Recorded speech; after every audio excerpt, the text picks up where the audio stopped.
Welcome back, folks. It's Saturday. You know what I'm saying?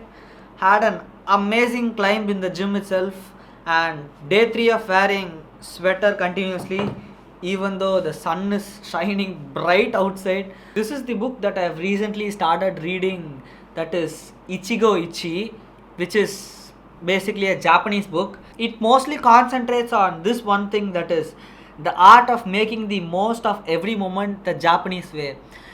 And I have a little story to tell, which was really creative, that I read from this book itself. A Japanese worker who used to carry 2 pots of water on his both of his shoulders. The difference between both of these mud pots is one of them is slightly cracked and the other is perfect. So one day when he was carrying the imperfect pot, told him that, why are you even carrying me, because I am not delivering all of the water that you're giving to me. This is the most creative part, where this Japanese worker told this pot that only because of you all of the plants over here are grown, otherwise without you I would have been walking in a desert every day. And this Japanese worker was so grateful and thankful for this imperfect pot because of the lush that was around all of these trees, to make his journey itself more better instead of a miserable one. In the end, what he was trying to say to the pot itself is,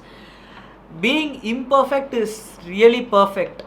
Wait, let me explain. Generally, when I read books, I tend to look upon the real incidents that has happened in my life itself, that matches with the story or the knowledge that is giving me. So when I'm working in the gym itself, or I'm doing my biceps day, and every time I take up the sleeves till here, you can see this little boy over here. So this thing happened to me in 10th standard, I guess, and I've got 13 stitches over here. So the moment I lift up the sleeves itself, I just think, oh no, it is imperfect, or my left shoulder is not perfect, or what the other person will think of the stitches and all those things. To say the least, I was leaning so much towards perfectionism, and that was the prime reason why I didn't start the vlogs, because I wanted my vlogs to be a perfect vlog. Hey, I know that you already have a contrasting opinion that, okay, are you telling me to be imperfect or with all the flaws itself? Goddamn, it's an absolute no. I'm not trying to make you imperfect,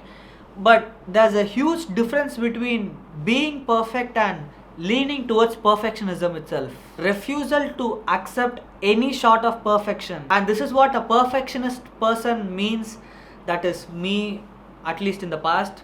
In psychology, perfectionism is a personality trait characterized by a person's striving for flawlessness and setting excessively high performance standards, accompanied by overly critical self evaluations and concerns regarding others' evaluations. Generally, I used to believe that I was only valuable of what I achieve or what I do for the other people, because the thing is, if you start accepting imperfections, it makes you more happier. Only when I realized that it is totally okay to give up on perfectionism, I was really relieved. And when I started letting go of those stereotypical ideas of perfection, only then I was really happy and relieved, to say so. In this huge world, we deal with a lot of people around us, right?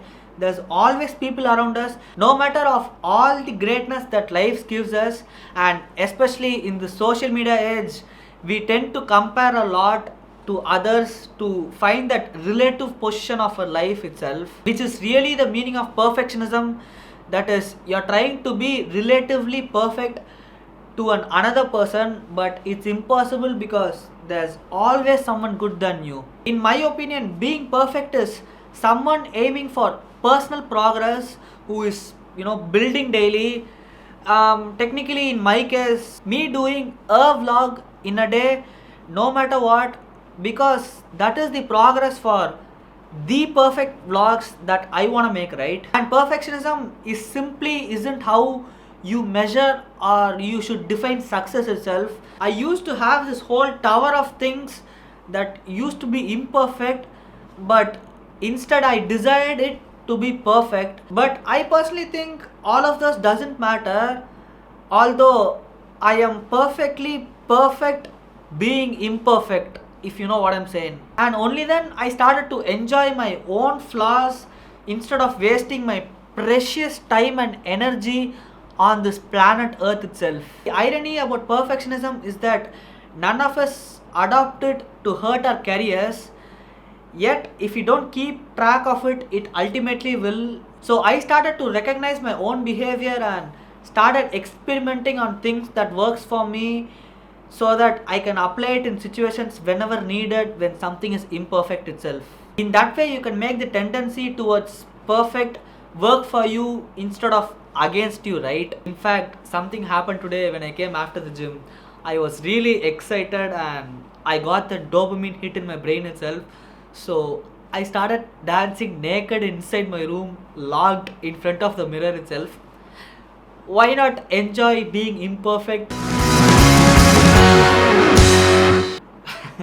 If you're wondering, these are some of the plants because the moment when I see that diagram, it's like, is it really a plant?